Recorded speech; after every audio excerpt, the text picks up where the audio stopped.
I don't think hell exists. I happen to believe in life after death, but I don't think it's got a thing to do with reward and punishment. Religion is always in the control business. And that's something people don't really understand. It's in the guilt-producing control business. And if you have heaven as a place where you're rewarded for your goodness and hell as a place where you're punished for your evil, then you sort of have control of the population. And so they create this fiery place, which has quite literally scared the hell out of a lot of people throughout Christian history. Mm. And it's part of a control tactic. But wait a minute, you're saying that hell, the idea of a place under the earth or somewhere where you're tormented for an eternity, is actually an invention of the church? I think the church fired its furnaces hotter than anybody else. But I think there's a sense in most religious life of reward and punishment in some form. The church doesn't like for people to grow up, because you can't control grown-ups. That's why we talk about being born again. When you're born again, you're still a child. The people don't need to be born again. They need to grow up. They need to accept their responsibility for themselves and the world.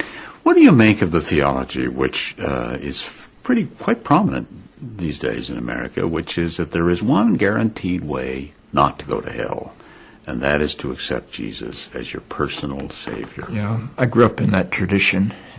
Every church I know claims that we are the true church, and they have some ultimate authority. We have the infallible Pope, we have the inerrant Bible.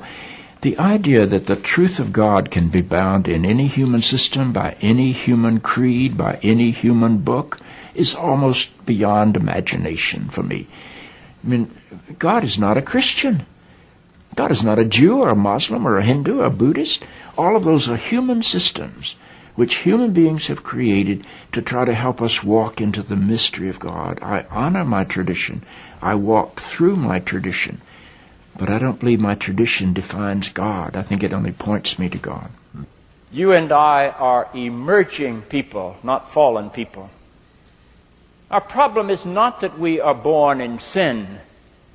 Our problem is we do not yet know how to achieve being fully human. The function of the Christ is not to rescue the sinners, but to empower you and to call you to be more deeply and fully human than you've ever realized there was the potential within you to be. Maybe salvation needs to be conveyed in terms of enhancing your humanity rather than rescuing you from it.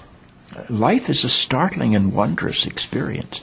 And eventually, I think we're going to discover that God is unfolding through the life of our consciousness and our self-consciousness and is not a parent figure up in the sky. But I believe because I'm related to something that is not bound by time and space, that I will share in whatever God's eternity is.